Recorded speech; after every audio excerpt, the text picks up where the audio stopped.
குறைந்த விலை நிறைந்த தரம் தங்கள் தேவைகள் அனைத்தும் ஒரே இடத்தில் ஜெயச்சந்திரன்.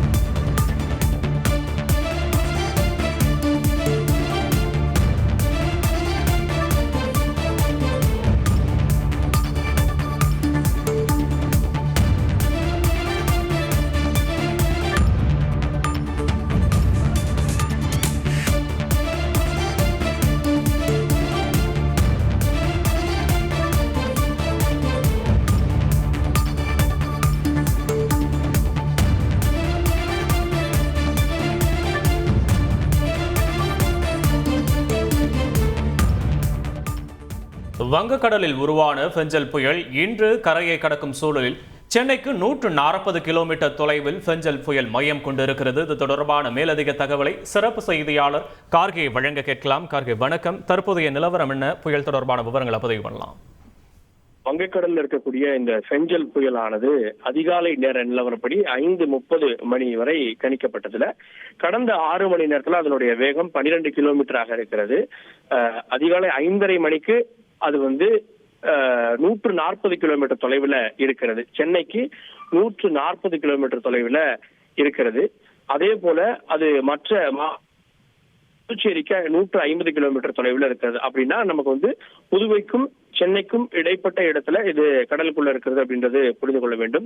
அதே போல நாகப்பட்டினத்திலிருந்து தொலைவில் 210 கிலோமீட்டர் தொலைவிலையும் இலங்கையிலிருந்து வெகு தூரமாக வந்து விட்டது. நீண்ட நாட்களாக இலங்கையில இருந்த இந்த புயலானது இலங்கையிலிருந்து விலகி 400 கிலோமீட்டர் தொலைவுக்கு இலங்கையிலிருந்து நீங்கி வந்து விட்டது. அப்படின்னா தமிழ்நாட்டை குறிப்பாக சென்னை மண்டலத்தை நெருங்கி விட்டது அப்படின்றது அர்த்தம். இதுல புதிதாக சொல்லப்படக்கூடிய செய்தி என்னன்னா, காலையிலிருந்து இன்று மதியத்திலிருந்து மாலை வரை இது கடக்கும் அப்படின்னு எதிர்பார்க்கப்பட்ட சூழல்ல அதுல ஒரு புதிய மாற்றத்தை கொடுத்திருக்காங்க. அப்கோர்ஸ் நம்ம ஆல்ரெடி எக்ஸ்பிளைன் பண்றப்பெல்லாம் சொல்லிட்டு இருந்தோம், இது ரொம்ப ஸ்லோவா வருது, அதனால இன்று ஈவினிங் அப்படின்னு அதை வானிலை ஆய்வு மையம் உறுதிப்படுத்தியிருக்காங்க. இன்று மாலை, அதாவது மாலையிலிருந்து இரவு நேரத்திற்குள்ளாக இது கரையை கடப்பதற்கான வாய்ப்பு இருக்கு அப்படின்றாங்க. மாலைன்னு தான் அபிஷியலாகவே ஐஎம்டி சொல்லியிருக்காங்க. கரையை கடக்கும் போது காற்றினுடைய வேகம் 70-80 கிலோமீட்டர் அளவுல இருக்கும். சில நேரங்கள்ல 90 கிலோமீட்டர் வரை காற்று வீசும் அப்படின்னும், இது காரைக்கால் மற்றும் மகாபலிபுரம் இடையே இது கரையை கடக்கும் அப்படின்னும் வானிலை ஆய்வு மையம் அதிகாரப்பூர்வமாக சொல்லியிருக்காங்க. அதனால புயல் கரையை கடப்பது மதியம் அல்ல, மாலை நேரம். மாலையில் அது கரையை கடக்க ஆரம்பித்தாலும் அதனுடைய கண்ணெல்லாம் உள்ள வர இரவு நேரமாகிவிடும். 140 கிலோமீட்டர் அப்படின்றது 5:30 மணி நிலவரம். நம்ம ஒரு 10 கிலோமீட்டர் வேகம் அப்படின்னு பார்த்தாலும் கூட தற்போதைய நிலவரத்தில் அது 110 கிலோமீட்டர்ல இருக்கும் அப்படின்னு புரிந்து கொள்ளப்படுகிறது. இதுதான் ஐஎம்டி வழங்கி இருக்கக்கூடிய தற்போதைய நிலவரம். இந்த புயல் கரையை கடக்கும் போது எந்தெந்த பகுதிகளுக்கெல்லாம் அதிக கனமழைக்கான வாய்ப்புகள் இருக்க போது? புயல் கரையை கடக்கின்ற போது ஏற்கனவே 8 மாவட்டங்களுக்கான மழை எச்சரிக்கை, தீவிர மழை எச்சரிக்கை விடுக்கப்பட்டிருக்கிறது. குறிப்பாக சென்னை, காஞ்சிபுரம், செங்கல்பட்டு, திருவள்ளூர் இந்த மாவட்டங்களோடு சேர்ந்து 8 மாவட்டங்கள்ல அதி கனமழைக்கான எச்சரிக்கை கொடுக்கப்பட்டிருக்கிறது. கூடுதலா 18 மாவட்டங்கள்ல மழைக்கான எச்சரிக்கை கொடுக்கப்பட்டிருக்கிறது. கடலூர் போன்ற இடங்கள்ல மழை இருக்கும் அப்படின்னு சொல்லப்பட்டிருக்கு. ஆனா புதுவை போன்ற இடங்கள்ல நேற்று இருந்த மழை கூட இன்னைக்கு இருக்காது. அது ரிவர்ஸ் எஃபெக்ட்ல நாளைய தினம் மீண்டும் மழை வரலாம் அப்படின்ற பார்வைகளையும் வெளிப்படுத்தி இருக்காங்க.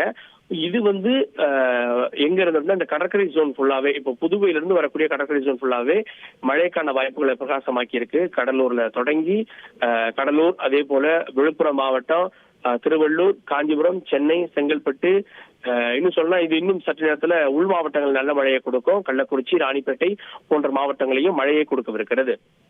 மேலும் தற்போதைய நிலவரப்படி பார்த்தோம்னா பெரும்பாலான பகுதிகளில் மழையை காட்டிலும் காற்று இந்த கடல் கொந்தளிப்புமே அதிகமாகவே இருக்கு. இந்த மழை எப்போது வேகம் எடுக்கக்கூடும்? காற்றை பொறுத்த வரைக்கும் ஒரு விஷயம் சொல்லணும். காற்று 50-60 அப்படின்னாங்க. இது 60 கிலோமீட்டருக்கு மேல போறப்பதான் அது புயலாகவே மாறியது.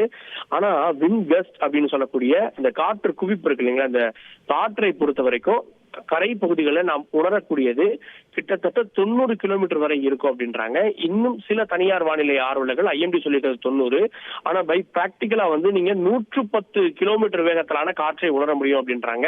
அந்த காற்றை எப்போது உணர முடியும்னா புயலுடைய கண் பகுதி வருவதற்கு முன்பு. கண் பகுதி நமக்கு மாலையில கரையை கிடக்குது அப்படின்னா இன்று மதியத்திலிருந்தே இந்த ஹை ஸ்பீட் காற்றை நம்மால் உணர முடியும். அதனால குறைந்த விலை நிறைந்த தரம் தங்கள் தேவைகள் அனைத்தும் ஒரே இடத்தில். ஜெயச்சந்திரன்.